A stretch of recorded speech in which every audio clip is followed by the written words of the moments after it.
Cinever.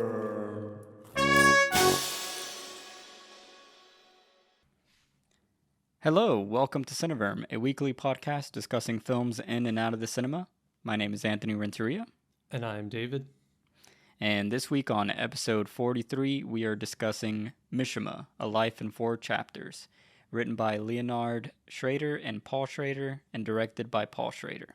And here's the synopsis. A fictional account of the life of the Japanese author Yukio Mishima, told in 4 parts. The first 3 parts relate to events in 3 of his novels, The Temple of the Golden Pavilion, Kyoko's House, and Runaway Horses, and the last part depicts the events of the 25th of November 1970.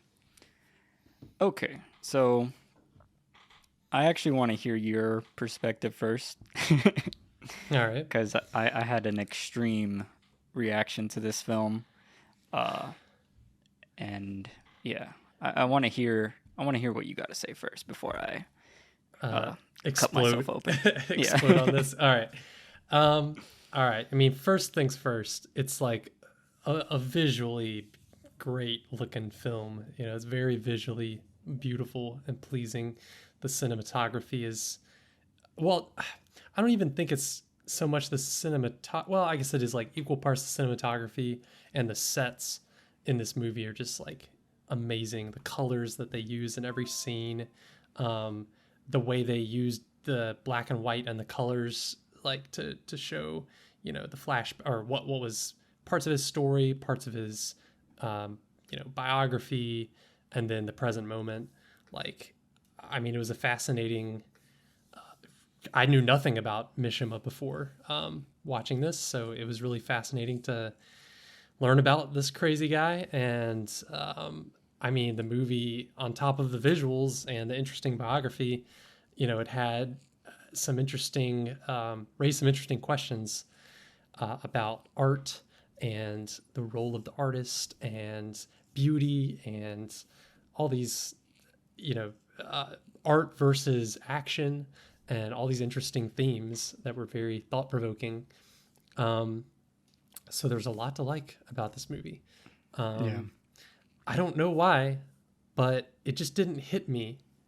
It didn't like leave after I watched it, and you know, day or two have passed. It just for some reason didn't leave a really strong impression on me, and I don't know why. So that kind of held it back because I watched it, and then I was like, while I was watching it, I was like, you know, really having a good time, and I was very impressed by it. But then afterwards, I just kind of, I didn't think about it as much as I think about certain movies, and I don't know why. And we could talk about it, but I mean, I have some ideas about the mixing of like the biography versus the way they portrayed, like it's a weird biopic because most of it is through the perspective of his writing. So it's like you're not actually seeing all of his life and his experiences. It's being filtered through his writing, which is really interesting. And so it's like super interesting approach that you don't see very often. But I feel like it does maybe like it takes away a little bit from your connection with the actual person that it's talking about, because it's not, there's a lot that it doesn't tell you about his life, and there's gaps that it leaves out. And yeah, so I guess that's the main downside, I feel like, of this movie. And then maybe this is connected, but like the main actor who plays Mishima, I didn't really like connect with him as like I wasn't like fascinated by him like I am the main character. And I don't know, like that how I would expect to be connected to the main character in this type of movie. So I don't know. Oh, one thing I didn't mention, the music, the score by Philip Glass just like knocks it out of the park. Like that first scene just gives me such like movie chills. Like the opening credits song is just so good. And like I've always loved Philip Glass. Like I remember The Truman Show, like one of my favorite movies. Like his score in that movie just like elevates that movie.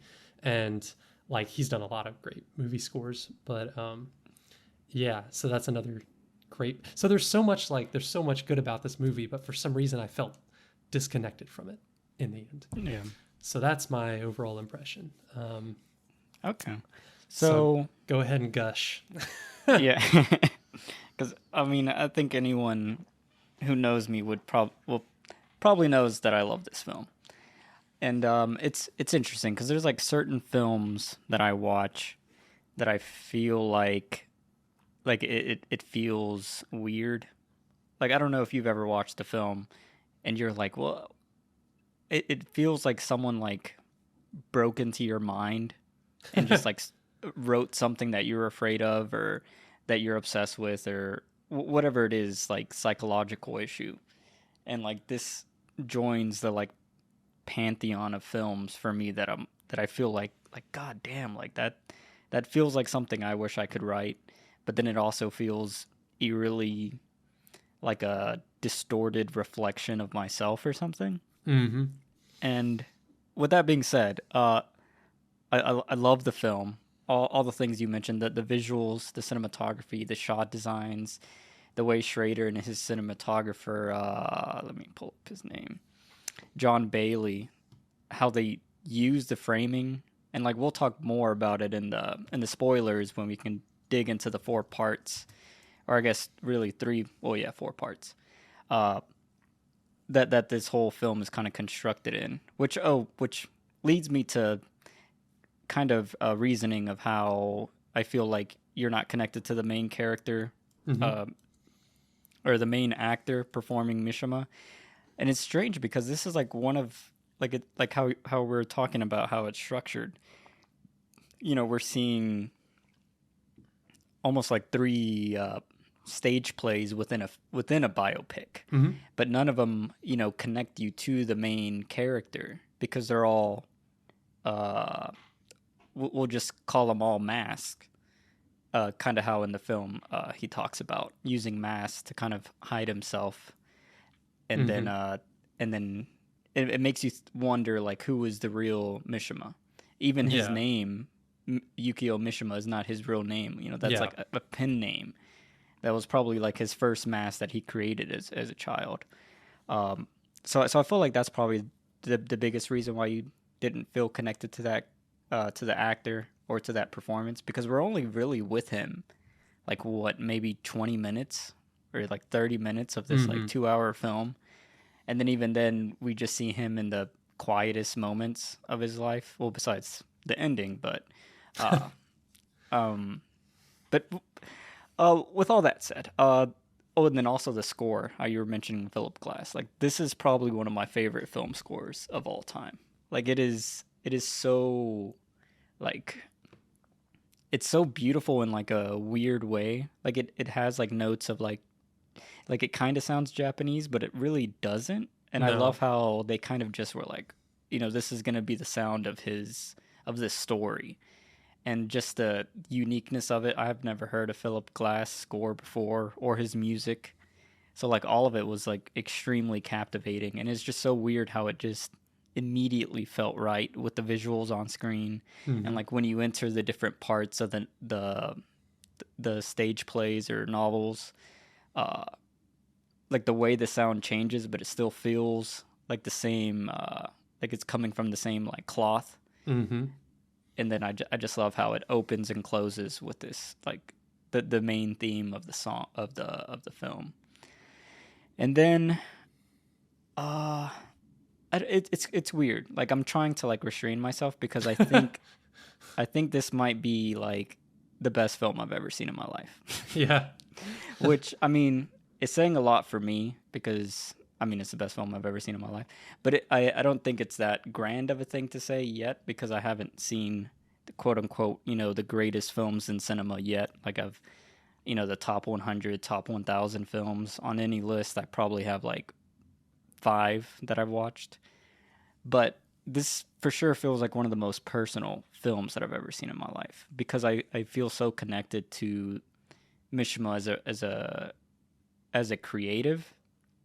Um, and we'll get into the spoilers more deeper into what I'm talking about. 'Cause I don't really want to spoil a lot of the film because just like you, I went in blind, And I feel like that really helped. Well, I went in mostly blind. I knew a lot of the big events, but I didn't know a lot of his like psychology. And I think the way Schrader composes these three acts is more for me as a writer. I know when I write, I am actively trying to get away from whatever I fear or love. Like it's like a masking, Hmm. like I'm hiding from my true emotions, and then through that, I feel relieved that like, all right, now I don't have to think about this dark thing because I've written it in such a distorted, extreme, melodramatic way. Like if I'm angry and I write a story about like murdering people, like even though I wasn't actually that angry, that's what I Right. write. Yeah. And I Yeah. feel like this this character just portrayed in the film. And like that's the other thing. I listened to like 8 hours worth of podcast talking about Mishima and then talking about this film, and there is a lot of like a lot of people hate this film Really? because a lot yeah, well, Well, I know Japanese lots of Japanese people hate it for, yeah. political reasons or. Yeah. Well, a lot of that as well with the Americans or Huh. with other critics who because I mean Mishima is a very complicated person, and Yeah. like all the positive things I'm saying about the film are about the film, not Mishima as a person. Like I don't like he's basically like the far like alt right of Japan in his time, Yeah. and Yeah. he's Yeah. inspired a lot of just craziness over there. Uh-huh. Whether it was intentional or not, I don't know, but it's just the creative side of him that really interests me because I feel like as a creative or as a person who's damaged, you can have like two outcomes. You could be like a decent person or you can become a shitty person. And when you're a creative, I feel like you're like an easy target to be self-obsessed because you're just constantly in thought, and like that self-obsession or uh, whatever it is, you can like latch onto, and then it's just like a self-perpetuating, self-multiplying thing. And I think that's kind of the theme of this film is that his obsession with beauty, uh, masculinity, and like pain, and then art, and then life and death, like those elements are just so repeatedly beaten into him by himself and by others and by his environment or whatever it was that the film does dig into a little bit, but learning about his whole life or learning as much as I did in the past week, uh, it's just really interesting seeing how far a creative life can go. And like I feel like the film really like inspired that in me, like to Hmm. just to want to learn more and to view and to question a lot of things that I feel or that I'm going through. So for me it was a mind-blowing film. Like I've been just like it's all I've been thinking about for like literally Yeah. 4 days straight. Just all Mishima. And then especially the film, like the way the film portrays him, because the more I learn about Mishima, the more I feel distant from him. But the more I think about the film and how the film focuses on his mindset, but it's not on his mindset as a person, it's on his mindset from these pieces of fiction. So we're Yeah. getting three distorted lenses into an already distorted mind, and then the film is in itself a distortion of that because you can't really make a true biopic of anyone. So I Yeah. don't know. I really love the idea and concept of this as a biopic. I wish all biopics focused more on the person's creations and showing the film through their creations versus the actual person, because then that's when I think you get like your typical Oscar bait shit where it's like Hmm. they were a great person or they're like overly evil or whatever it is, but like why are they important? And it's their work. So I love how this film focuses on the works versus the person.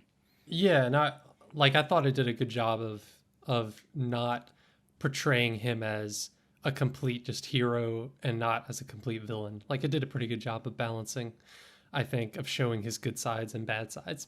you know, Yeah. so it did do a good job. It was definitely not it wasn't like Mishima's like the greatest guy ever, or the greatest artist ever, like anything like that. So Yeah. Oh man. But it's I guess I had some questions. Have you ever so you've never read a Nope, story or book haven't by read Mishima? Okay. anything that he's read. Nope. Yeah. So so what were like the biggest faults that you had with the film? You said it was mainly the performance and that you didn't feel connected at the end of it. I Yeah, maybe I'm more of a fan of the biopics that you're describing, like where it's Oh. just I don't know. Well, not like obviously Oscar bait, but just like I don't know why. I just it's weird because I like very artsy movies like this, like the visuals. But then I also like very like realist biography movies where it's just showing the person, like really pure biography movies that are just showing the person and the events in their life without any flourish or anything, just acting, like just really good acting. But Yeah. I guess it's because this is a combination of the two that I felt disconnected from it. But if I just accepted it like you just described it, like it's not really completely a biopic. Yeah. It's more just about like the mind of an artist, I guess, and the complications of that, and maybe the pitfalls that Yeah. Mishima fell into. Yeah. Yeah, maybe it's more about that. Okay. Do you have like a favorite biopic? Like I'm just curious now Yeah, because I'll I'm trying to think what I would even, if there's even one that I would describe as that. Um, yeah, because I guess what is the definition of a biopic? Is it anything that like that captures a singular person's life or an event in their life? Because yeah. if that were the case, I think The Social Network would be my second Oh yeah, favorite that's a good biopic. one. Yeah, that is definitely a good one. Yeah. Um, oh, there was one that I just thought of that. Oh well, Raging Bull is a Oh biopic, shit! I and didn't know it's that. a good one. Um, Oh, wow. and it's for sure just like kind of what it's not like this movie was kind of like trying to be both, I guess. I don't know. Like it's like okay, Hmm. I maybe it's like I feel like the purpose of a biopic is to not obscure a person, but to like clarify a person, like to take a person that everyone kind of knows about and like just like clarify their life and what was their central values and like what made them what they are. And maybe this Hmm. movie hinted at things, but it didn't like actually reveal, like let's say you already knew about Mishima and you watch this movie like to see it, to reveal something about him that you didn't already know. I don't know, but Yeah. it does kind of do that through the. I thought it really the way I guess maybe it's just so unique that I haven't wrapped my brain around it or something. But it's just like I guess I do like the way that the stories reveal, like it kept cutting back and forth between his stories and his life, and it Yeah. revealed some really interesting parallels that maybe like no other medium would have helped reveal, like a movie like this. So Yeah. it is unique. I don't know. I don't know why. I have to keep thinking about it, I guess. Yeah.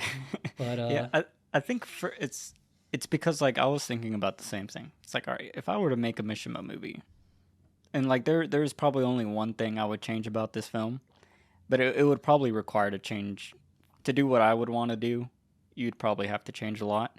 Uh, but I think it makes complete sense for this type of person because he's so obsessed with art and action, and it's like he only exists as a manufactured piece of his own art, like to the point to where his life is art.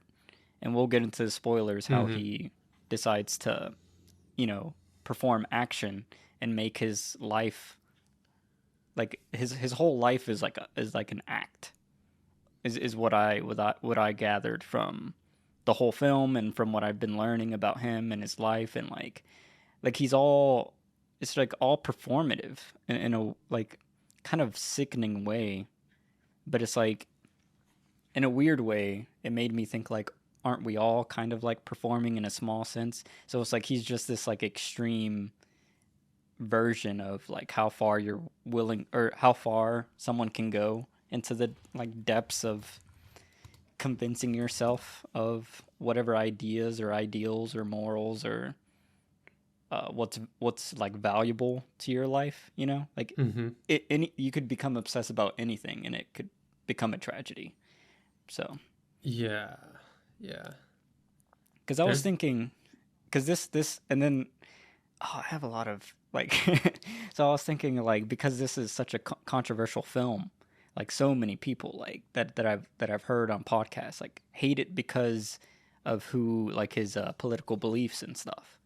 You know, it'd literally be like if like uh, Trump Jr. was like considered one of the greatest writers of American literature, and then yeah. he did, you know, he led the insurrection. You know, like that's kind of like the levels of like insanity that we're like working in.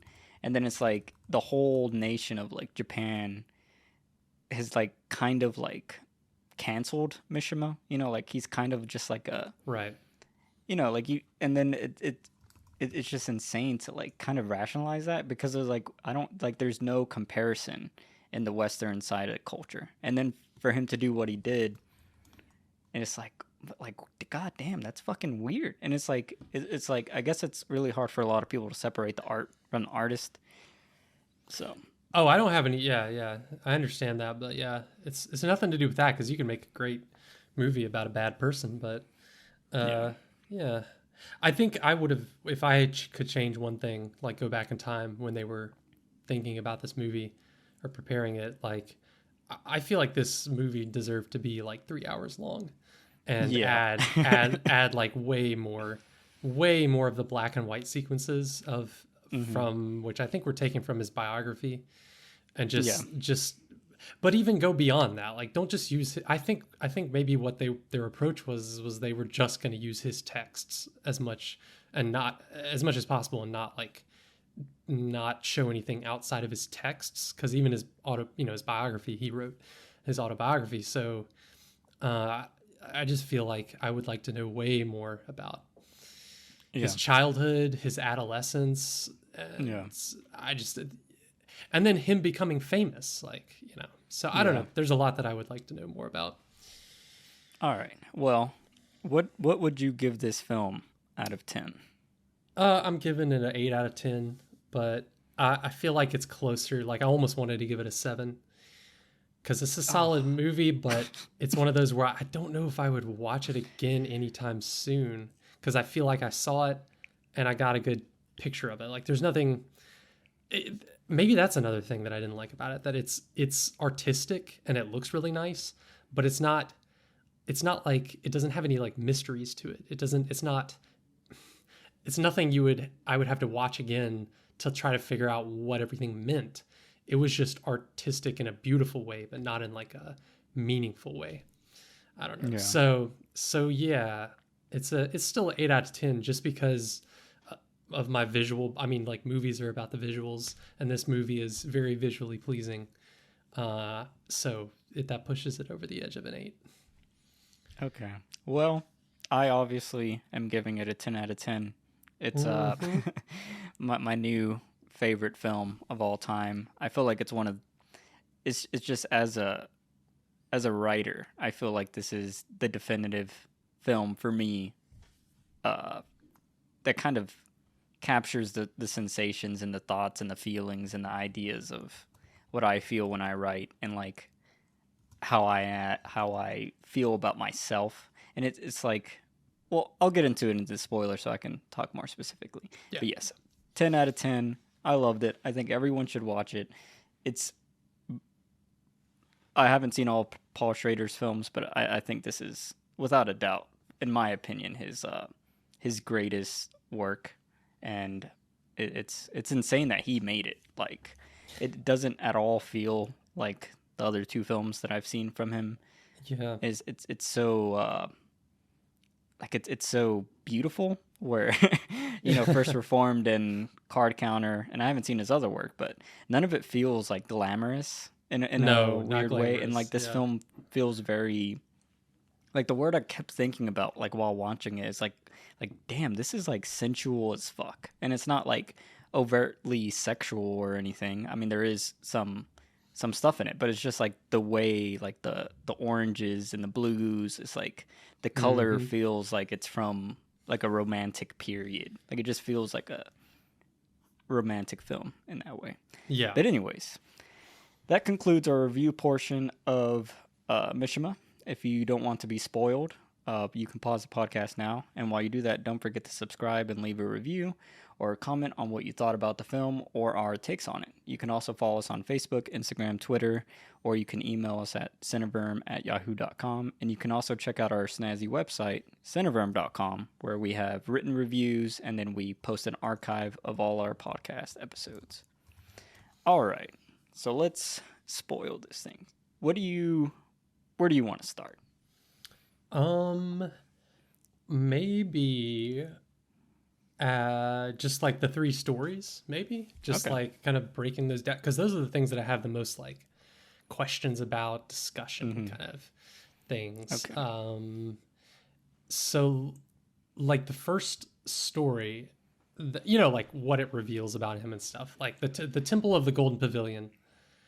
It's basically like, it's and this is, I thought it was cool about the movie because the movie didn't treat you like an idiot and didn't like I understood that it was showing me titles. It showed the title and the year, but for some reason I was like thinking, or maybe it was before it showed the title, that it took me a bit to like realize that this was a story of his. And because I was like, oh, he was like a Buddhist monk and he stuttered, and I was like, oh, that's interesting. And then I realized that this was just one of his stories. Yeah. And I was like, oh, okay, I get it now. But I mean, it was interesting, like the whole, because that was the one that I thought, well, the second one is the most interesting to me, but this first one, like philosophically, just the idea that beauty is so powerful that like it's dangerous, and Mm-hmm. he had to tear it down. I don't Yeah. know, and we'll talk more about this, but I feel like all of this, it's like his psychology was really interesting, because Yeah. it seems like all of these stories and most of his life and his death and everything were, it was about his inferiority complex, like Yeah. like it's Yeah. all about that. It was like Yeah. almost everything he did was about his insecurity. Yeah. Like the way he feels about beauty is weird, and just it doesn't make much sense unless like the beauty intimidates him so much and bothers him so much that, and I'm just assuming that this is Mishima's feelings in his characters, but that, yeah, it's like it's scary to him, like Yeah. beauty. And Y- yeah, so I talk on that. Yeah. Yeah. So, and then this is what's interesting. So I finished watching this movie. Immediately, the best movie I've ever seen in my life. Immediately, my favorite film I've ever seen in my life. But then I started learning more about Mishima. And then this is like the weird thing. I normally don't like combining like what I've learned about someone. And this is why like, and it's so weird because the genre of films that I hate the most are films based in reality. Like I just automatically hate them. Huh. And I think that's why this film kind of gets like a weird pass because it focuses on his writing so much that like even me not knowing anything about him, these three segments worked so effectively for me to like convey in ideas and stuff. And like now that I've been learning so much about him, there's this weird sensation that now like I'm thinking back on the three parts and like learning all that I've learned about him so far. It's like they've kind of infected my opinion of them and they've only grown larger.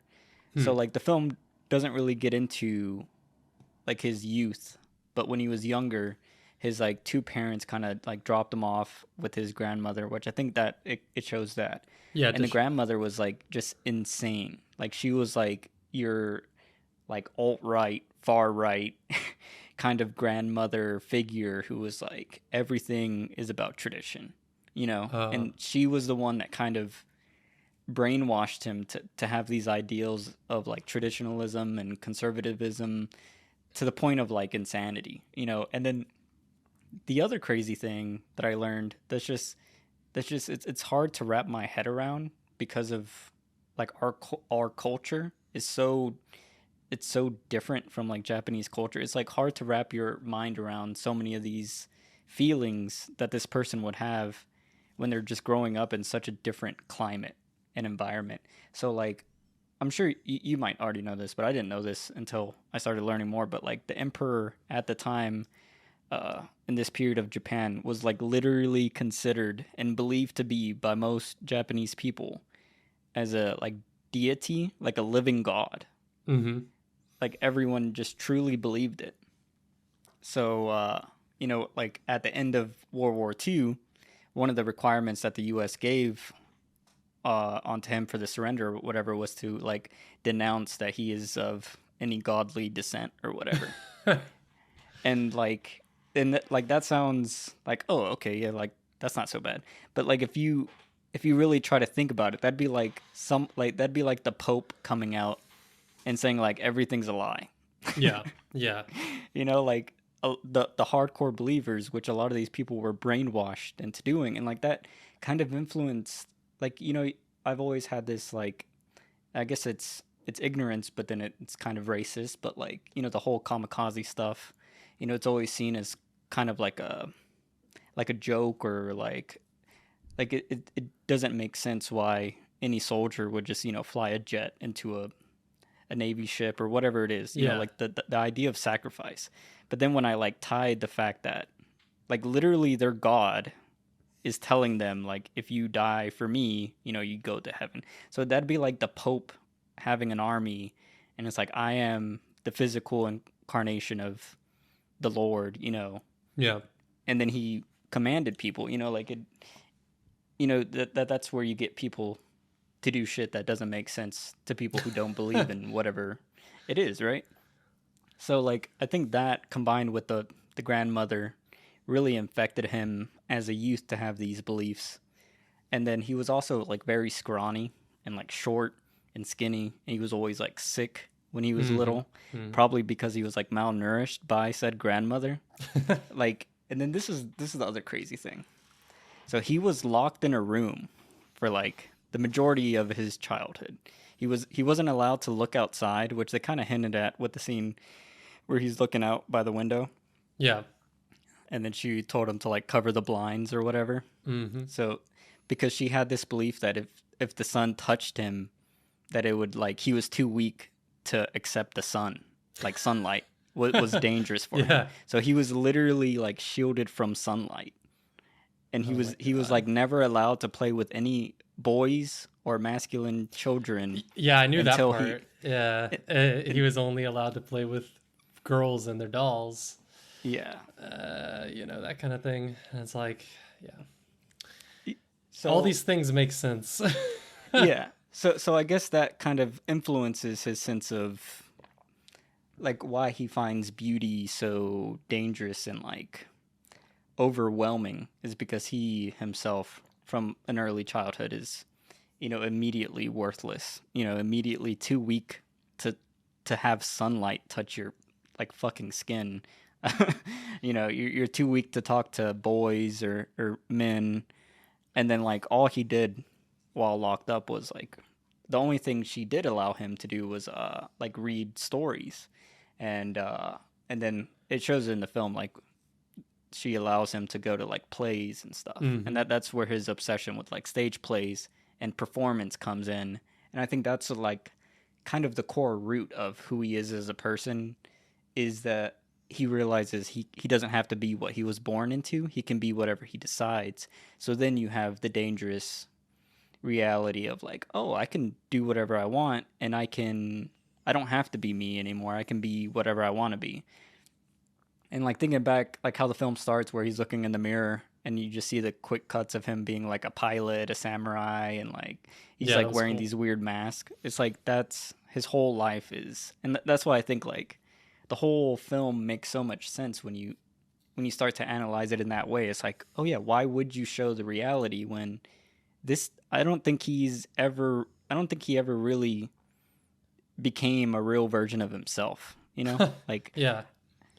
because it's just constant manufacturing and creation of whatever you deem as beautiful. And then, like, I don't know, it's just so, like, the thing that I found weird was, like, how it was a temple, like, it was a structure. It wasn't a person or the world or an environment. It was, like, this man made thing. And Yeah. that's, like, the one thing, like, maybe in the book it'll make more sense. But I love that beginning moment just because how it, like, sets up his problem with women. And then I love how they use that.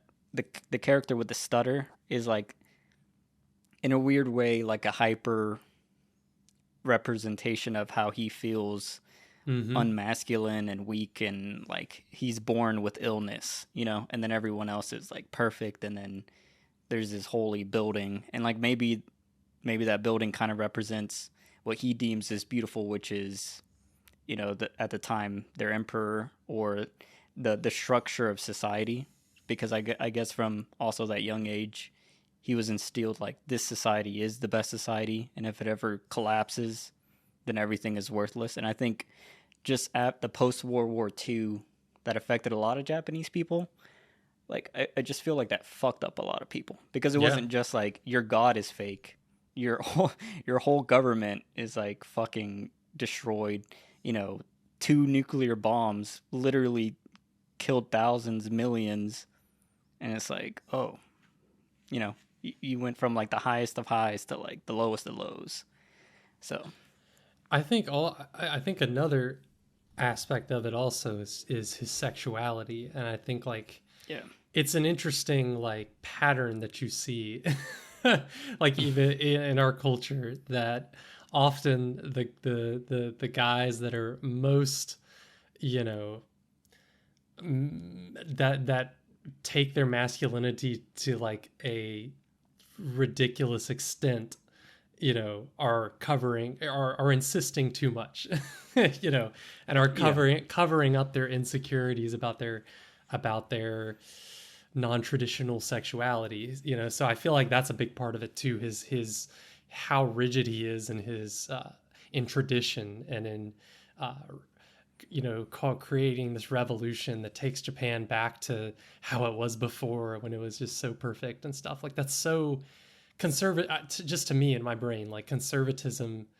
and repressing your sexuality are so closely linked that it's just like, well, and you see it in religion, just, or in Christianity, let's say, yeah, you know, how people use people who are often the most fervent religiously are doing it because they're so disgusted by themselves, you know, that they have to be extra fervent. And I just, to me, that's how I was reading the film, from that level too. Like all everything he did uh, was a reaction against himself, like, and how he felt about himself, and the beauty thing, you know, um I mean, especially the second story that they show in the movie, and then his final plans and his death. I just feel like, which it makes it so much worse, like so much more tragic, just to think that he's doing it for, like, it's personal. Like it's not just like it wasn't just a political thing for him. It was like, it was a very like deep personal psychological thing. And so to have everyone kind of just laugh at him and make fun of him in that final moment, yeah, and all his plans, and it's like he was not validated at all. yeah, And that's how he died. It's like really sad, but yeah. Oh, and the other thing I forgot to mention, he is like literally a descendant of like the royal family. oh, okay, So yeah. so like he is like a, I forgot the exact what he is, but he's like a cousin removed from like the royal, like the legit emperor family line. So it's Mm-hmm. like that's the level of like, you know, tradition he was kind of born into. And then how you were talking about uh shit, I forgot. But anyways, I think the people laughing at him. So like when Yeah. he did start school, because he had no interactions with like boys, uh, he was immediately like bullied and picked on, and he like struggled a lot to like deal with that. Yeah. And then it's just interesting how in the film itself they talk. He there's like two other parts where he says like, I feel like all they do is laugh, and it was like one part where he's like performing a play or something, and he says it, and then in the beginning, and this is how his Mishima name was created, was he wrote, a short story or something in school, and like the teachers read it and they were so amazed by it that they like published it, and like it was a published work, and he was like I forgot his age, like 12 or something. Yeah. And then they were like, well, you need to come up with a fake name, because if the kids find out you're a published author, you're just going to get bullied and beat up. So like I feel like his whole life is that, like it's interesting because a lot of people like interpret that final scene where he's like, I feel like they couldn't hear me, or all they did was laugh at the end or whatever. Like I feel like that's kind of like what he expected. It was just like, because it's been that his whole life in a weird way.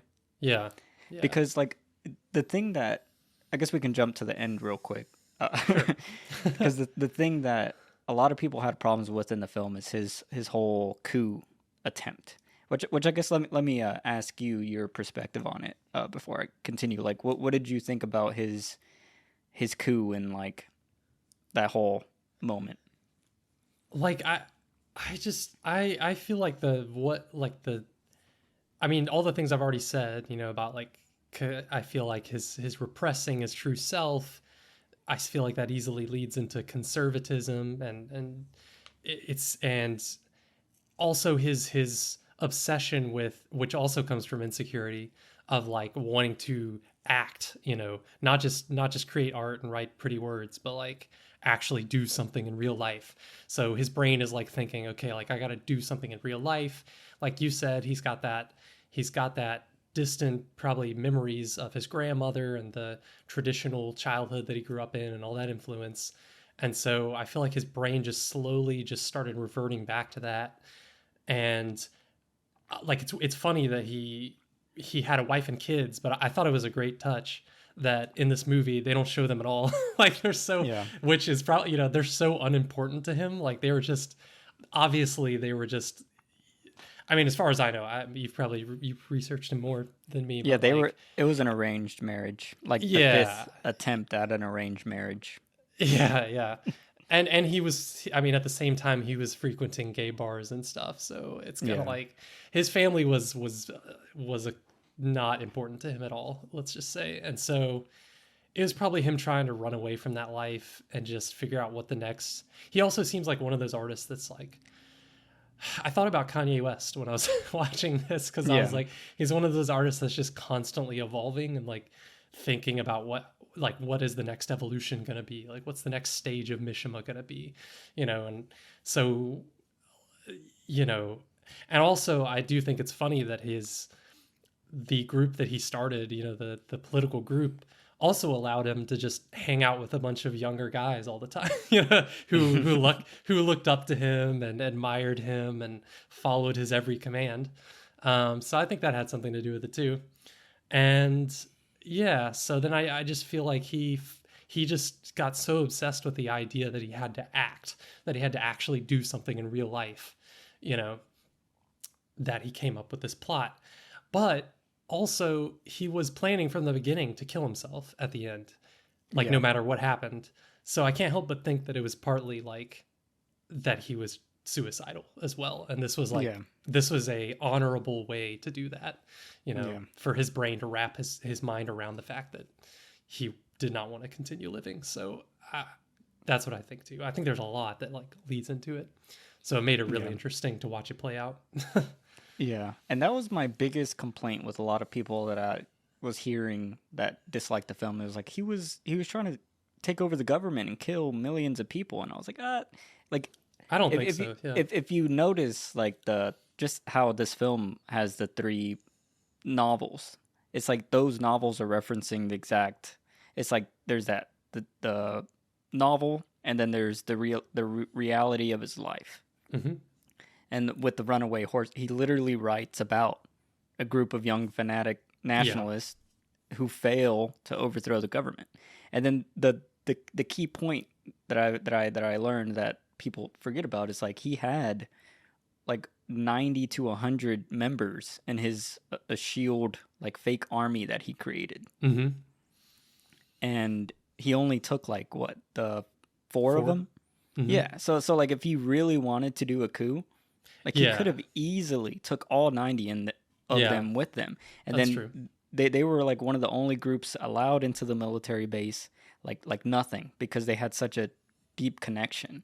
Because a Mm-hmm. lot of the military people who were still in the government at this time were right leaning, but Yeah. they like tried to like not show it. They were like almost in denial, like, oh no, we're good now because the U.S. government or whatever. Yeah. Um, and then what's insane is that like this base is like the central base of the entire Japanese military. Like that commander was the commander, like the chief command. It'd be like Elvis Presley storming, whatever base that like General Mattis is, like the Yeah. general of the It'd be entire fucking military. like Kanye West storming the Pentagon. Yeah. Yeah. And then playing his new mixtape, and Yeah. And we'd then all committing laugh, and yeah. committing suicide. Yeah. It is insane. It was quite an insane plan. Yeah. That's So just oh yeah, so all that leads me to believe, like, and the thing that fascinates me the most is that I haven't read a lot of his work, but I can just tell like a lot of all the narration in the film is like from his actual autobiography or whatever, and then like yeah. all the lines in the stories are from the novels, and like there's so much beautiful prose in a lot of the things that are said in the film. Mm-hmm. And it's like it's deep intellectual thought, and then that's what's so like captivating to me. It's like, how can someone so logical and like so thoughtful and so creative, like to be creative, I feel like you kind of have to have empathy, like you have to kind of like think outside of yourself. But it's so weird that this person who is considered like one of the greatest Japanese writers of all time, like he was nominated 3 times for the Nobel, uh, and he lost like one. He lost to well, like I think it was like the first time he lost to like another fellow Japanese person. Mm-hmm. And there was like a lot of historians who believe like that's kind of when he really started to think about suicide, because Uh, he was like, oh well, that means I'm never gonna win it, and like he kind of wanted to win it, and then his life would be complete or whatever. But yeah.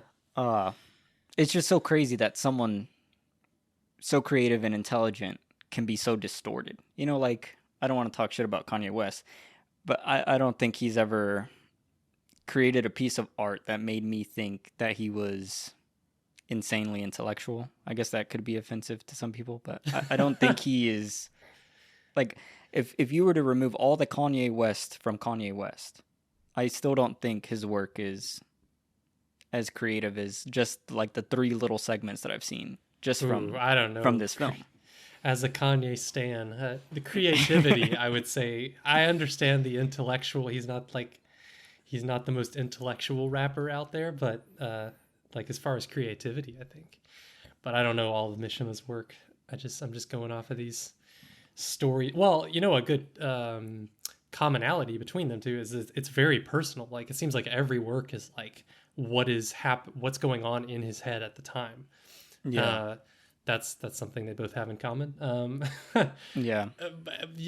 That's what made this so interesting, is like, it's like seeing, you can just assume that the character, well, I know Paul Schrader handpicked these stories because of this, but like you can just tell the main character is Mishima, and he's actually working through the same stuff that the characters are working through in the novels, which is interesting. Yeah. He even says, there's a line in the movie somewhere where he talks about how writing is just like a dress rehearsal. Yeah. I thought that was super interesting. Yeah. I mean, it's obviously Runaway Horses was him.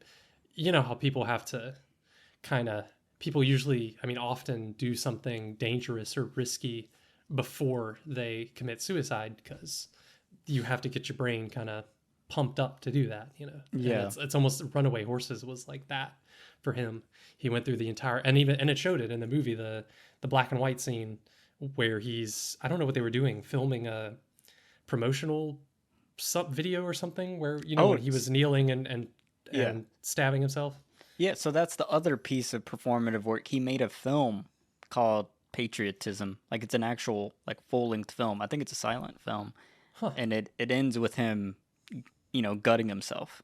Yeah. So like Yeah. and then that's like in my from what I've learned, what I think is that the whole coup thing is like literally just an excuse to, so it's not just he committed suicide, it's he committed suicide for the nation. He Yeah. committed suicide for whatever, when he knew like damn well no one was gonna overthrow the government that day. Yeah. And with his four, oh my god, so I listened to this, it was like it was, this film made me go into some weird places. So I was listening to a gay alt-right podcast. Oh, wow. And that's the crazy thing. This movie was specifically made for that audience. Wow. So like, it was just so crazy. Well, because it's like the people who love the movie are like more right-leaning because they're like, hell yeah. But then they like immediately disown the gay part. So like this film has never been theatrically shown in Japan. It's never been released physically in Japan. Yeah. Because of his, well, one, because they're afraid it will excite the alt-right, which is like a big problem over there. Like they're known to have like these vans and they'll like park outside government buildings or whatever and just like blast like what is it called? When people are just yelling like their beliefs or whatever. Like propaganda. Yeah, yeah. And fuck, I forgot what I was gonna say. But this All Right podcast said something really funny that I just wanted to say. But they're saying like that his coup was fake or whatever. It was just an excuse for him to like get all his get a band of twinks to train with him like at campus. Yeah. It was like the funniest That's what thing. I was thinking when I was watching the movie. I was like, oh, that is convenient. That is so convenient that he would form this group of young guys to be physical with, but not in a sexual way. It's like, yeah. Uh-huh. But it's cool because that ties like back to like in the film itself. It's like the fact that he was denied from the military, which I feel like is the only thing this film kind of gets wrong, is that there's a part where he goes to get checked or whatever, and then he says in the narration that he lied or whatever. Yeah. But in reality, so at that time he was writing like from midnight to like 6 a.m. every day, and then would go to school at like 7 a.m. and then would study from like 4 p.m. to midnight. So he like barely slept, like maybe an hour, 2 hours a day for like months, because this was like after he got like published and stuff. So like supposedly he was like just that deathly exhausted and like ill and thin and frail because he was just like working himself to death. And that when he got his call, that it was a mixture of him looking like shit and the doctor just not giving a fuck because he was also exhausted from just like approving so many soldiers that he saw him and he was like, oh, this kid's gonna die, and like stamped him as a no. But so he didn't exaggerate his symptoms? From all the things that I've read and like listened to, like there's no evidence that he said that or that he was performing, because like even the family was extremely upset about it, and the doctor was like, no, he has tuberculosis, he's gonna die. Gotcha. So yeah, that makes sense. Which is an interesting, like, because I assume Schrader knew this, so I was like, I wonder why he chose to. Maybe that was just like another layer of. I thought he was using. I thought I read somewhere that he was like really strict, and like all the voiceovers that we hear are Mishima's actual words, like from his biography. Yeah. So I was thinking maybe that was a scene in his biography. Not to say that was true, but that's what he said in his biography, I guess. Yeah. But I don't know. That's interesting. And then so yeah, I think like the whole fake military was like an excuse for him just to experience the military life, because he'd probably grown to like, that was a glorious death. Like there's that part early in the film where he's like, can't remember if it's him or if it's like some characters outside a tent, and he's like I can't wait till I like go out in a ball of flame or whatever, and he's Hmm. like hoping like bombs will hit the tent. I think he said that. Like he couldn't wait till for the that was right after the beauty, which was an interesting like Oh yeah, connection. It was right after he, or maybe during, it was cutting between him burning down the temple, and then he said that he can't wait for like the American bombers to come yeah, and just get rid of everything, which yeah, is I thought was an interesting little connection. because that was the main character was hoping that the Golden Temple would be bombed by the Yeah. American bombers. Yeah, okay. Oh, right. Okay, yeah, maybe that was a line from. Oh, wait, but he burns it down in the Yeah, story. yeah. So like I think that's what's tied. You know, like his fascination with art and life is that you have to create an amazing amount of beautiful work, and then you have to immediately kill yourself before you become ugly. So it's like he was hoping he'd get all this work done, and then he'd join the military, go die for the emperor, and then his life would be known as like, oh my god, he was the greatest writer, the greatest intellectual, and he died a war hero. You know, Uh-huh. like that was the perfect life for him, and that would follow the like samurai code or and all that shit.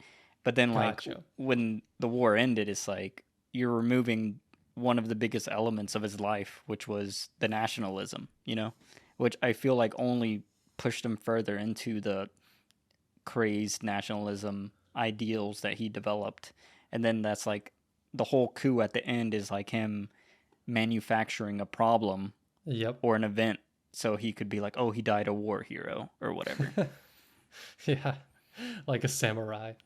Yeah. Yeah. Oh, man. So I guess I want to talk about one thing that I would change about this film. So Hmm. in the real events, I'm not sure if you know this, but the so he's gutting himself, and then there's that guy to his Oh, left or yeah. Oh behind my him. God. Yeah. So that guy was his lover for like 4 years on and off. Oh my God. I didn't know that. Yeah, and the film doesn't really get into That's, it, but I think he's kind of that character who was like earlier on was like he was like touching on his shoulders and was like you're pudgy or whatever, and then it like just destroyed him, and he like had to go home, and he was like just terribly upset because it was like like his body was like decomposing or whatever in his opinion. that was in the story though, right? That was in Kyoko's house, or was it not? No, I think I it was a real because Okay. he had gone to the gay bar and then he was dancing and then it was that Oh, yeah, night. yeah. Yeah. Yes. Okay. But so what the events that actually happened. Oh, and one other funny side note. So apparently like killing yourself in that way with the ripping your organs out from the stomach is it's like biologically considered the fourth most painful form of death.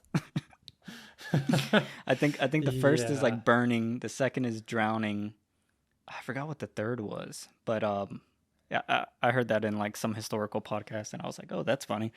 So like that's, but Yeah, I know. I would not doubt that at all. Yeah. so the tradition is you gut yourself, and Yeah. then your right hand man, Your like second. the person you trust most in your like life or whatever is meant to cut your head off immediately afterwards. So it's Yeah. like the idea is you are deciding to inflict the most amount of pain you can on yourself that's humanly capable, and then someone else is going to end the pain for you so you don't have to suffer. Hmm. Well, the guy who is cutting his head off is insanely in love with him, Yeah. and he was nervous, and like they kind of show it because his hands is shaking, like before Mishima does his Hmm. thing. Hmm. So in real life, he missed the first time, Yeah. and then he swung again and like stabbed the back of his skull, missing. It's supposed to be like one clean cut, and I think Yep. he swung like two more times, and then like the guy couldn't do it, and he passed the sword to someone else who cleanly cut off his head. And then one of the rules is if you don't cut their head off in Yeah. the first swipe, you also have to gut yourself. So he ended up killing himself, and then that guy, same guy, cut his head off, and then So they both died that day, which the lover was not meant to die. No one else was meant to die that day, which is the other Yeah. thing that leads me to believe like it was all just a selfish act to like die in some sort of honor, because he like I don't think he was ever interested in killing people or No. slaughtering people or anything like that. And like a lot of people that I was listening to, they were like, "Oh, he was a maniac and he wanted to kill people." Like if he wanted, like he had so many opportunities to kill people during that whole event. Like I don't know. Yeah. And the Yeah. fact that he told his four people like you are not like, and then that's like the craziest thing is that he is such a punctual and planned person that that whole event did not go as planned at all, which is just I think that's what was I feel like was probably the most devastating part to him, was that he didn't get the ending that he deserved. And like that's the most ironic, and in my perspective that is like true art, that you plan something to end a certain way and then it doesn't, because the real world never allows it. Like he was supposed to die at exactly noon, Yeah. and then like that they say it in the film like I need to talk at 11:30, and they're like it's already past 11:30, and he had like this like 10-page speech, and he only read like the first two paragraphs of it because he was so far behind. So he didn't get to kill himself at 12. He didn't get his head cut off cleanly. And then this other guy had to kill himself. So dude, it's Oh just man. fucking crazy. Yeah, that came across in the movie because he seemed very. That was what was really pathetic about that whole sequence was, yeah, just them kind of, even when as he has the general, captive, it's like the people outside the room, how they talk to him were just like they were talking to like a child having a tantrum, like Yeah. just like okay, like he's like giving his little speech of their demands, and the guy's just like, yeah, it's past 11:30, so like what are we supposed to do? He just had to improvise. But and then, oh god, this was where the only like Paul Schrader kind of signatures in this movie were having the main male protagonist, um like being pathetic. Like I don't know, Yeah. he just like thinking of it, maybe thinking of himself highly at some point in the film, and then at some point in the film just being revealed as just being really pathetic. And Yeah. that speech just really captured that. Just like, it was so sad. I was really sad for him because I Yeah. was just like, oh my god, no one can hear his speech, and the helicopter's coming over and just drowning it out, and the soldiers are just immediately not taking him seriously and Yeah. throwing stuff at him, and reporters are coming just to film it, and just like, oh my god, Yeah. this is just so sad. And he just, The yeah, he just stops and just kind of goes back inside, and, oh man. they didn't even hear me, man. Like that was he was like, all right, let's just do it. Yeah. Let's just do it. Let's just see what Yeah, it's sad. It's really pathetic. the other fun fact is that on that base they had like a special forces group that was supposed to be there that day, but they had gone out like an hour earlier than this whole event took place to like do some random training that wasn't scheduled.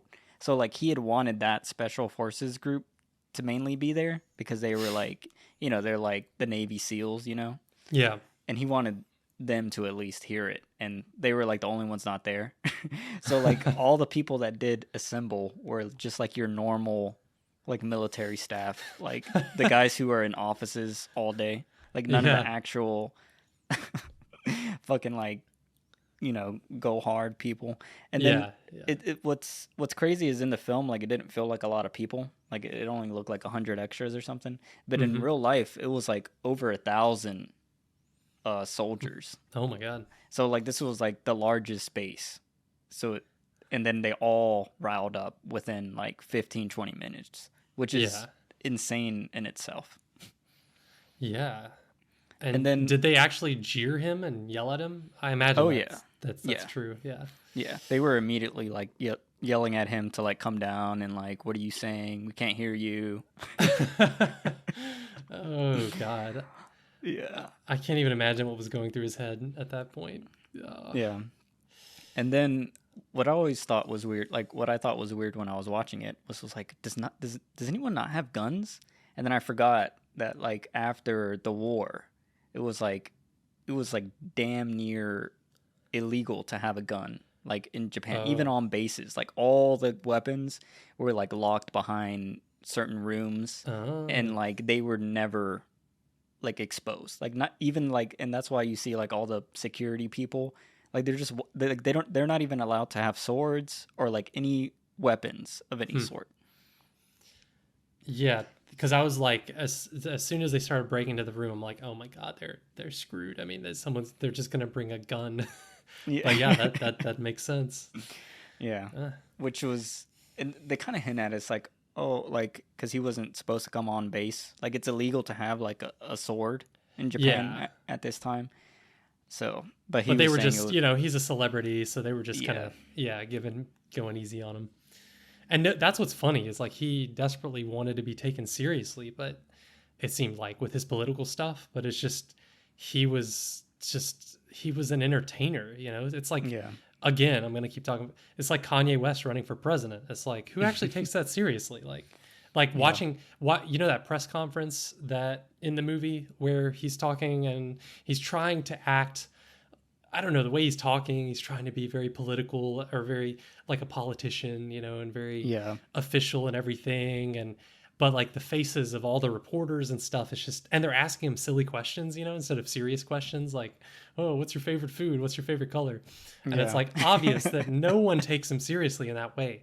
And it's exactly like if you watch the video, maybe it's multiple ones, but like where Kanye West is running for president and he's His, wearing like a bulletproof vest and making speeches that he thinks are very serious, but like it's obvious that the audience is just there for the entertainment factor and are yeah, not taking him serious at all. It's like, dang, yeah. If you're an artist, it's like you can't to transition into being a serious politician or something is like mm, pretty near impossible, I would say. yeah. I think his problem was that he was too intellectual. Mm. Like I think that's kind of why Trump was so successful as a politician, is that Yeah. he dumbed it down to such a low level that like there's the Ernest Hemingway idea. It's like I write at a fifth grade level so everyone can read my work. It's like when you're a politician, you like I think it used to be you had to speak eloquently to Yeah. people to see you as a higher person. But I Hmm. feel like in modern times, and it probably started around this era, like things started dumbing down with like each progressive president, or each next leader. It's like everyone started realizing like, oh, I just need to convince the majority of people what I'm saying sounds smart, but Yeah. it's not actually smart. And he was just, it seemed like he was just beyond his time. Like it would have been great if he had been born like 50 years earlier. Then Oh then yeah, maybe he could have pulled all this off. yeah, But yeah, bad timing, just awkward timing to try to go traditional, like he was trying to do. Take it back. It's yeah, just like too late. yeah, yeah. So that's the one part of the film I would change was I would have shown his extreme agony and pain as he's unsuccessfully getting beheaded, because I think that would be the sharp reality. Like I would have shown the whole montage that he shows at the end of the film where it's going to all the characters and how they all perform self-destruction, with the house burning, and then the guy I forgot what they showed for the Kyoko's house. But anyways, and then Well, I would have him, his snapped. cuts and bruises and stuff. Oh yeah, he's like laying on the ground. Yeah. And then I would have snapped back to reality, and then you just see the events. Like I would have had the camera just like in the furthest corner of the room, and you're just seeing like, just like it becomes like a farce, and then Yeah. that would have been the ending. And then I would have started, how he did in like I think he did in the card counter where he just starts rolling credits, over the screen. Like I would have just started rolling credits over the screen as you're watching his lover try to behead him, and just hearing the screams, and then the other guy have to gut himself, and it'd just be a lot like an extended 5 minute sequence of credit. Like you can't even really see because the credits are so large, but you're just hearing the realities of like, oh no, dying is horrifying. Yeah, that would have been interesting. I'd read somewhere that Paul Schrader thought about showing the violence in that scene, but decided not to because he Yeah. felt like it would mess up the mood of the movie, which I guess I kind of agree. Like Yeah, that would because the totally change the whole mood. The whole mood of the movie is like taking him seriously as an artist, yeah, I guess, and yeah, like not totally making him pathetic. I don't know. So they had to like show the end as being some kind of sort of like a triumph of some kind or like a release or something. yeah. I Uh, agree. I agree. But my inner darkness would like that. if you remade the movie, yeah, like in that today, that would make sense. Like Yeah. I don't know. I don't know. But yeah, I wanted to talk about Kyoko's house a little bit because That's my favorite. yeah, That like is my favorite part of the movie, and I could watch a full. I could definitely watch a remake or like a full yes. length version of Kyoko's house as a movie because it was so interesting and weird. Oh my god! Like as soon as it started, like it's like that, like it's like fucking sheets, like white sheets, and it's like this weird manufactured room when they're all like looking at art or whatever, and then like Phillips Glass score kicks in, and it's like this like I want to say it's like jazzy, like, and it has like this weird funkiness to it with like I think it has like some guitars or something, and it just Hmm. feels like immediately. I don't know. It just feels like of a certain age. I don't want to say like 60s or 70s or something, but like it just has a, like an immediate vibe.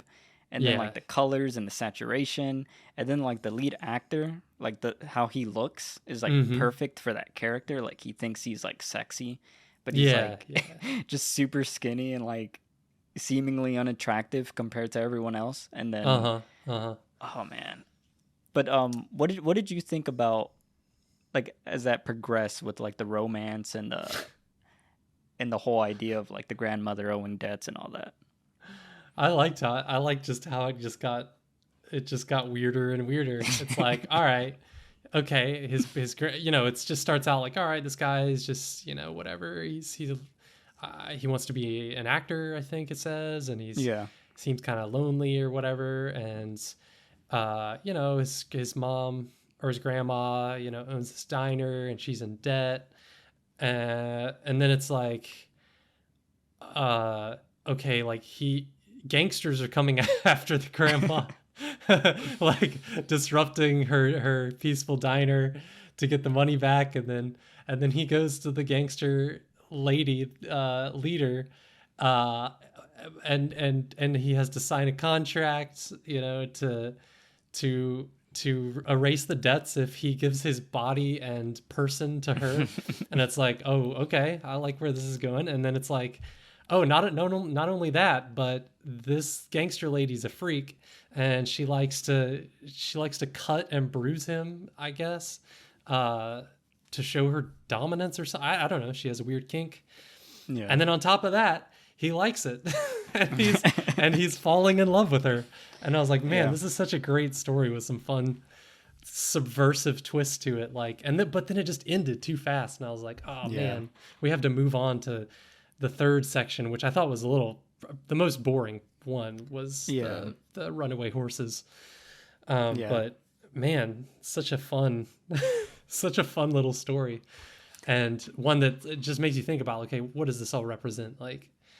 Yeah. Like the only thing I got out of it was just the art. Like it's like the act of creation, like creating art is almost like a form of, well, it's like the pain of creation, I guess. Yeah. Like he loves it, he's in love with it, but it's also painful because I mean his stories, at least Mishima, it's like they were all very personal. So Yeah. uh yeah, well then obviously it has all of his, if you just read or just saw that sequence, like it's got all of his kind of sexual Yeah.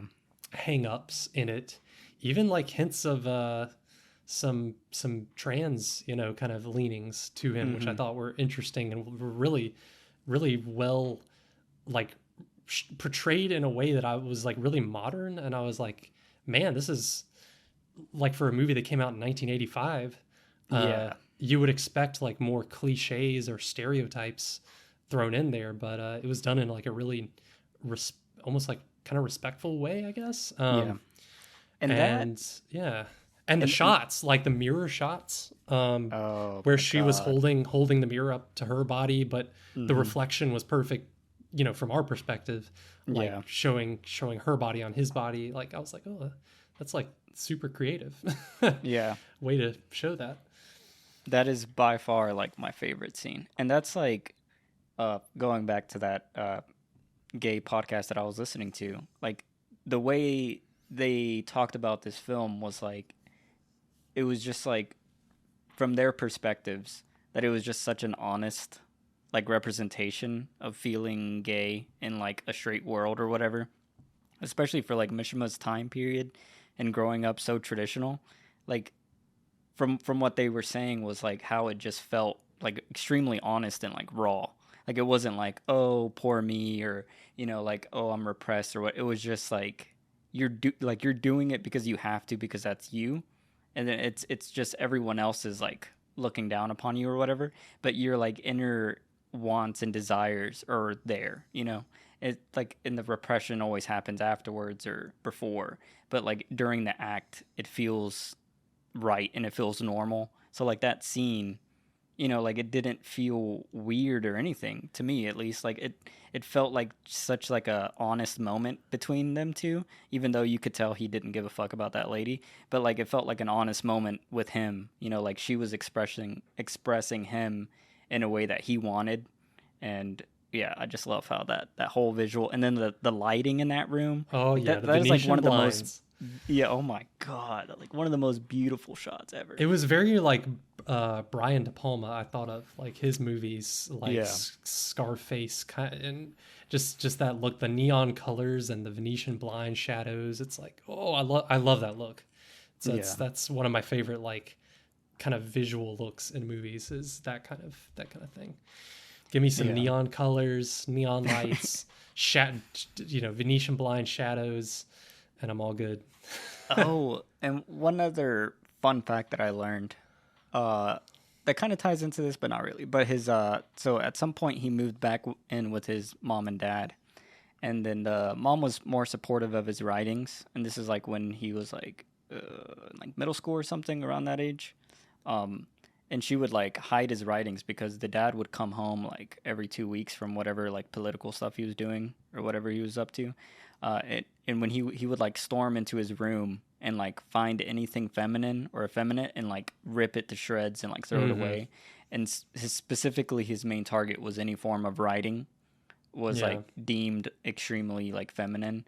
And then the Mm. other crazy thing that he would do to his kid for fun is that he would grab Mishima and then go to a railroad, wait for a train to come, and then he would pick up his son and like put him as close as he could to the train as it was Yeah. like driving by to like terrify him into manlyhood. Yeah. I, I read that it was when he was a toddler, like he would do that, like Oh, really young. I yeah. It's like insane. Maybe that was probably a regular practice. I don't know. It I just sounded thought that insane. was. I was like, I don't know how that makes anyone It a man. it makes sense if you like don't think about it too much, but Yeah. yeah, yeah, it's hilarious. But so I feel like that's interesting how because this is the only part of the film that kind of hints at some sort of admiration of femininity, because he's also known as like a pretty outspoken, like what is it called? Oh my When god, you hate I know women, the word you're talking about. Oh my uh god. anti-feminist. No, there's a better one. Misogynist. Yeah, Woo! he Thanks, was an Google. outspoken misogynist, and you can tell because his obsession with like masculinity. So that's like the one, and I like it how it's in the film, and it's like, oh, wait, that doesn't make sense that he is enjoying this moment with this woman when he hates women, and like he hates women's bodies It's all specifically. his repression. It's I don't know. Yeah, but I don't know. I love the whole toxic masculinity thing. I guess that's like Schrader's, you know, selling point is Through toxic. line, yeah, Yeah, through all his movies. and I feel like this is one of my favorite representations of toxic masculinity because it dives into, it's like showing toxic masculinity through the lens of someone who is obsessed with masculinity, and like I haven't seen that in a film before, where the lead character who is toxic with the masculinity is obsessed with it and finds it beautiful and finds it like attractive and like all powerful.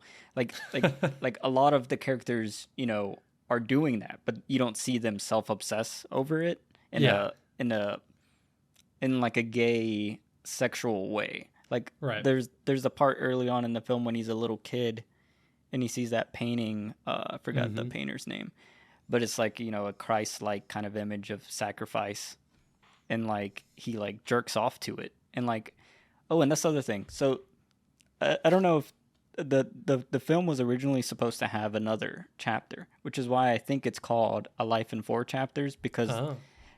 there isn't really four chapters. There's only three, Yeah. and then the real life. But the it's supposed to start with his first major work, which was the Confessions of a Mask. Hmm. Wait, And wasn't that that's his biography, or am I getting that wrong? No, I think that was his first story. Okay. Major work, yeah. But so they a lot of people consider it like very autobiographical, and like Mm-hmm. Schrader uses the real life instead of using the book because he wasn't allowed by the family estate to use it. So like apparently they were gonna have there was a scene in that film, I mean in that story, where I think the kid's like 6 years old or something, and he's like beaten off to that painting for the first time, and he's like realizing he's gay, and he's like in love with this painting and like men, and there's like this crazy there's a crazy scene where he's like describing like his like semen covering the painting and stuff, and like I don't know, Whoa. it's some beautiful writing, but it's so like I wish that would have been in the film, where they kind of just hint at it, where he's like saying like he's automatically touching himself or whatever. But I just love how the film like shows that, and it's so like I don't know, it's crazy because it's a distorted character, but I feel like a lot of people who maybe discovered their like sexual preference or their awakening was a similar thing to that. Like you saw something and you immediately felt attracted to it, and at an age where you didn't even understand what that meant. Like I feel like that could be like an immediately connective, like whoa, that felt real, like something I've experienced. So I thought it was. And well, just the fact that it's the content of the picture is not only the body, it's the fact that it's like a dead body with a bunch of arrows through it that just adds to the whole Yeah. really really fascinating psyche of Mishima. Yes. This mix of the masculinity and sexuality and Death. violence that he ends his life with. It's like, oh Yeah. man, it all ties together really nicely. Yeah. And that's so. And then I just imagine like what's happening at a subconscious level. Like I imagine he Oh, yeah. discovered that painting. Well, in the film it shows he discovered it when he was a little child. So imagine being locked in a room for all your most important developmental years of your childhood, and then you just see this is probably like the nudist photo he's ever seen. Yeah. And then also, I mean, I just think subconsciously like you're worthless, you're too weak to see sunlight. And then here's this guy who's stabbed by like 5 arrows and looks like sexy as fuck. Yeah. It's like, I want to be that he's guy. like, well, that's the rest of my life. I mean, to the point where I think it shows it in the film too, but he like he like posed in that same like painting as like Yeah. for photography, and he like Yeah. modeled like self-inflicting photographs and stuff. So like this was definitely his like kink. Ooh, also, I just realized or remembered like in the story, the horses one, the last one, the runaway horses, like when the main character goes and kills the main guy that he wanted to kill, like he slashes through a big painting that's in that same style, kind of same time period, and I'm like, oh, that's cool. That's like, because that's what he was thinking about, was like turning turning art into action. It's like Yeah. that was his that was his whole message in that book, in that particular story. Like he was so ready for it. Like Yeah. I don't know. Did he really write that one before? See, I want to know the timeline. Like it was 1975 when he did the coup. And then, let's see, that one was written in 1969. So that was like 6 years before. So yeah, these thoughts had been brewing in his mind for a while. Yeah. Yeah. Ooh. And then that's the crazy thing of it is like the obsession with the art and action. It's like I feel like he is a very like fearful person. Like the fact that he wrote that and then it took him how long to actually act on it. So I think that's why it's been such a self-obsessive thing is that he probably wanted to do that when the war was happening. You know? And like maybe if he would have taken better care of himself or fought back against the doctor and was like, well, I need another evaluation. Like I feel like there could have been things he could have done to like force his way in, especially when he had connections. Like his family was literally connected to the government in such a tight knit way that I don't know. I feel like he was afraid, and like that was, like because I feel that like not the want to act, but well, I want to act on doing art versus him writing about action and then not doing it. For me, it's like, man, I want to write more, but then I find simple excuses, and then that energy just keeps getting pinned up until the point, probably at some point in my life, I'm just gonna write all day, every day, and then I'm just gonna die of like exhaustion or some shit. But for him, it was I'm gonna write about doing these beautiful things that he finds beautiful, and then he's never doing it. He's just acting, So I guess it was that pent up energy that finally exploded to his guess. But demise. like you just said, like, I mean, writing, he just didn't see it that way, but it's like writing is acting. I mean, like it's an act, like it influences people that read it, but he just wasn't satisfied with that for some reason. Oh, I can't remember if it was the Japanese author who won the prize over him, who also felt like extremely guilty when he won and thought Mishima deserved it, not him. I can't remember if it was that author. Maybe it was another author from a documentary that I was listening to, but they were talking about how, most creative people, they write these disturbing thoughts or these fears or their passions or loves or desires or whatever it is. They write it, and then when they're done and the work is completed, they feel some sort of release, Like you feel the satisfaction of doing the things you write about, even though that you didn't do them, you just wrote about them, but it's like mentally you are exerting that energy. And this author was saying, like, I feel like Mishima never got any sort of release from creating art. Like the art only inspired him to want to act. And then it was just each piece was like him trying to push himself further and further to feel some sort of release. And like maybe that's like the addiction to self-inflicted pain. Like maybe he had some sort of mental disorder or something where it's like through creation he like what if he never felt like the typical serotonin rush that an artist would have completing a work. He never felt that, and it was just a constant desire to feel something. And like I don't know, it feels kind of like because when we see the real life Mishima portrayed by the actor, he's so like unemotive compared to all the characters in his stories are highly melodramatic and emotional beings, where he seems like very just dull, even all the way to the end.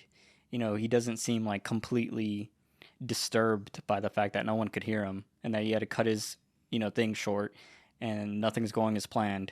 He just seems like a flat line. So I just imagine like what if he had some sort of emotional like I don't know, like not psychopathy, but some sort of like sociopathic elements to him where he understood logically emotion, but maybe he didn't feel it as intensely as the characters he wrote about or something. Well, and like that when the only time he shows emotion is rightly so is when he, stabs himself in the abdomen, and like that, like the scream is in like slow motion, it's like it's like a slow motion, very, very intense scream. So I thought that was his moment of release. That was like his only moment of release, and it all came out there. Oh, and I just read correction on earlier. Like it was 1970 that he committed suicide, and 1969 was when that Oh, that Runaway Horses. Runaway Horses was written. So yeah, it was very recent. Yeah. Makes sense. That makes sense. Oh man. Oh, and we haven't even talked about the bodybuilding thing. So that's like the other element. Oh yeah. Of him reacting to his skinny frailness is he became obsessed with bodybuilding. Mm-hmm. And his wanting to act, yeah, like instead of just write, like he makes a comment about how people expect, writers or artists to be like really scrawny, but he wanted to be the opposite of that. He wanted to really take care of his body, and so it's like, yeah, that makes sense. Yeah. So, one thing I want to talk about Kyoko's house. So, do you think the metaphor, so the grandmother with the whatever restaurant who owes a debt, that's maybe the representation of his real life grandmother, and then maybe the debt is traditionalism and nationalism, and then maybe the lover who is the gangster or whatever, I think you mentioned it, like that's the representation of art and like beauty and creation, but then that's painful. Yeah. And it inflicts pain onto you, but then you have to do it because if you stop doing that, then you will lose the traditional nationalism. Like, I don't know. I was going to say because of his grandmother's treatment of him as a child, he has to do this art, even though it's painful for him. It's like, it's the only thing that like, maybe it kind of makes sense. Like, it's the only thing that protects him from depression, or I don't know, like, because like, what would he have done without writing? Like, without becoming a writer, I can't imagine what that personality would have done. It probably would have been a really sad life for him. I don't know. So it's almost, yeah, like the art is like his distraction or his salvation, like from that debt, that psychological debt. Yeah. That his childhood created in him. I don't know. And see, that's what's crazy is like the Temple of the Golden Pavilion, Kyoko's house. Like they're so like. I guess that's the problem. You can perceive you have problems, but that doesn't fix your own problems. You could be like, for me, for example, I'm a terrible procrastinator. I can write fucking 50 novels about, people struggling with procrastination, and I will still be a fucking horrible procrastinator. So I guess it's like, in a way, like you expressing yourself doesn't fix the problems because they're like, yeah, and that sucks. It's just the first step in the process. Yeah, like you have to be aware to like I guess start finding a solution. But I don't know. He's a complicated dude. Yeah. One last thing about Kyoko's house is that how the character starts getting into bodybuilding, and then the first thing he wants to mention to his grandmother is like his breast size have grown like 10 centimeters. And then like literally within 5 seconds he gets his ass beat. Oh my god, that is funny. I just thought that was funny. That sequence of events, yeah. It's like out of all your muscle groups, you're like, look at feel my pecs, and like they're no use in actual combat. So it's like, yeah. Oh man, I really want to read his writing now. I feel like that's my main motivation after this movie was like, I want to read whatever his definitive works are. Yeah. So supposedly before like the day that he committed this act, he turned in his last manuscript like an hour before. And like supposedly that's considered his best work, is that final manuscript, and it's like a part of it, like a trilogy or something. I forgot what it's called. Oh yeah, I'm reading about it now. It's the Sea of Fertility. Yeah. Tetralogy. It's a tetralogy. Oh, so it's 4? Yeah. Oh wow. Yeah, but then one of them though, I guess came out after his death, The Decay of the Angel, which is a great title. Yeah. Maybe that's the one he turned in the day he died. Maybe. But that's crazy. Like I can't even bring myself to finish like one story, but imagine knowing you're going to kill yourself on this day, and then it's like, all right, I'm going to write my greatest work. Like that's a lot of pressure. So like I'm going to turn it in Like, that's a hard due date. Like, you have Mm-hmm. your death date and then your final draft. Yeah, you got your coup planned, got your final novel written. Imagine on the way to turning in your last novel, you're like, fuck, that storyline, that B that B line storyline. I Oh gotta my clean god. that up. I gotta go back. Call off the coup. Oh man, what a weird dude. Yeah. I just find his thought processes just strange because they feel so alien. Yeah. But then there's also there is a beauty to his like it's very poetic just from the sense that I've got from the film. Like there is a lot of artistry. So it's just weird having such a artistic person be such a maniac in a I way. mean, they usually go hand in hand, I would say. Seems like, you Yeah, know. but I don't I don't know. I mean, I agree, like depressive wise, but like a maniac in like this kind of way. Like he feels kind of like American Psycho levels of like Oh, psychopathy. Like I don't think self-obsessive. he's that.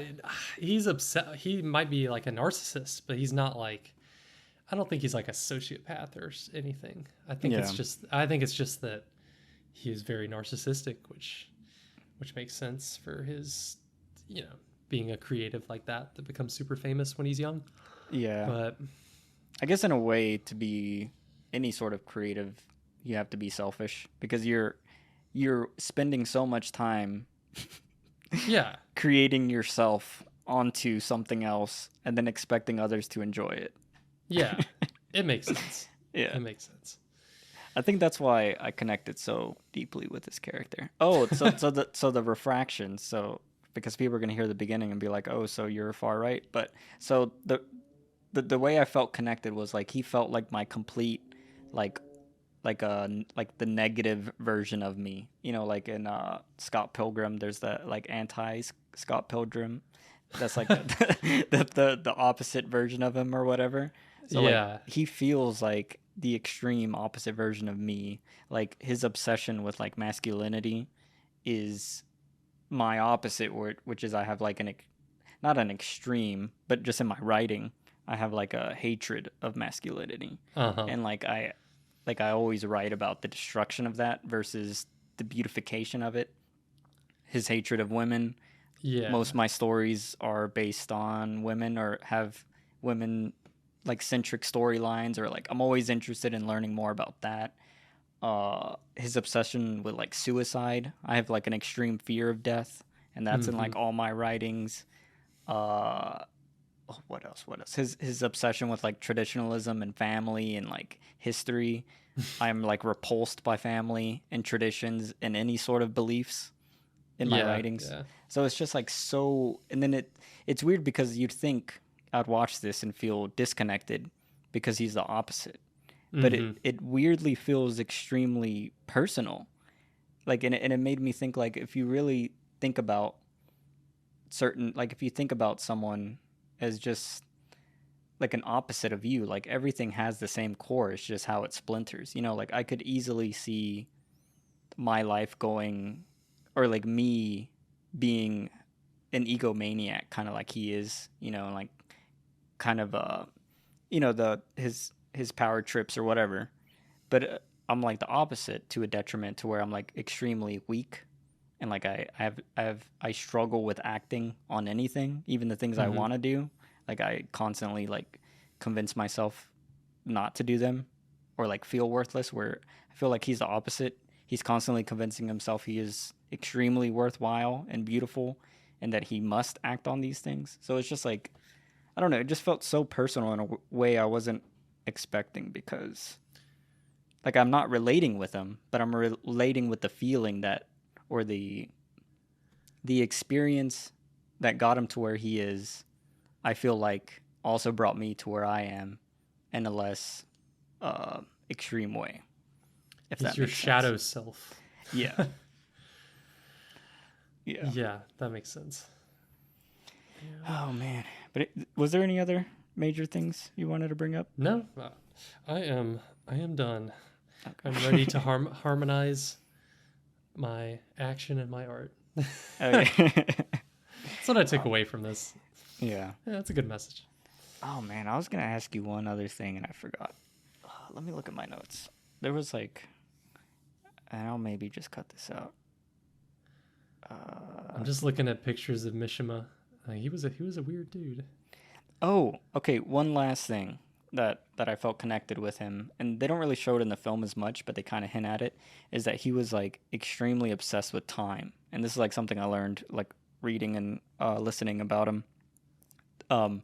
So when he graduated school, the emperor of the country attended his graduation, and as a gift, and like this is like in itself a very spectacular situation. Like the emperor never, like, so when the war was over and the emperor spoke to everyone like over the radio or whatever, that was the first time the majority of anyone ever heard his voice, because he was that, it's kind of like the only equivalent would be like North Korea with Kim Jong Un. Like he was born in a mountain and he doesn't poop or whatever. Like like it's, this guy was at that level that no one had ever heard his voice. So like for the emperor to show up to your graduation is like insanity. And like that's the levels of like of what is the word? Like Mishima excelled in like academics, I guess. But Yeah. anyways, so like he was like time blocking since like the day he was born, with his like grandmother would like force him to do things in like a very structured and timely way, and he was like beaten over the head with the idea like the only valuable thing is time, and like if you don't value that then you are worthless or whatever. So he is like very like OCD and obsessed with time. And I wish the film would have dug more into this because it's interesting to the point. So like when he graduated, the emperor gave him a golden watch, which was like a heirloom from other ancestors or whatever. And like he wore that watch from that day until the day he died, which I think they show it in the film. He like removes a watch and hands it to somebody. And so he was completely obsessed with time, to the point where like if you had a meeting with Mishima and you were even like a minute late, so like there was a lot of examples where he would have like talk over dinner with someone about whatever plans, publications or whatever. If you were like 3 minutes late, he would order like his food, he would order you food, and then he would leave, and then you would arrive to a table with food, and then the waiter be like, he left and he said because of your intolerance with time you were 3 minutes late, and then like you would have to pick up the tab. It's like a fuck you for being late. And like it was like unacceptable, and to the point, and they kind of hint at it in the film, when he's driving up to the base they're early, so even him being early was a problem. Like you had to be exact with the time, which is why like I just find it so crazy that in the end he was supposed to die at noon. Like he had to die at noon because that was like the perfect alignment of the sun and the earth, and like it was the perfect center time of the day or whatever. So that's just a weird thing that I found. And then like I find myself constantly obsessed with time, but it's my poor management of it. Like I'm constantly like fuck, I ran out of time. Like every night I feel like I don't like I didn't like I accomplished like 5% of the things I wanted to accomplish, and there's that constant like man, I need more time, like, or I need to budget my time better. So I can really relate to a character who is like the extreme kind of it kind of reminds me of like Scorsese's The Aviator with like DiCaprio's like OCD. Like I wish this film would have shown that with this main character, Mitchell. Yeah, there was just so much to him. It's like fitting it all in one movie. Yeah. So this is quite a challenge. Yeah, for sure. If this was a 3-hour film, I think it would have been even better. Yeah, I agree.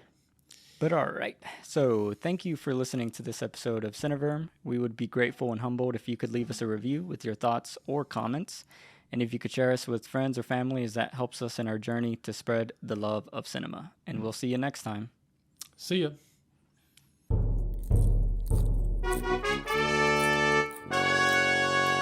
Cinema.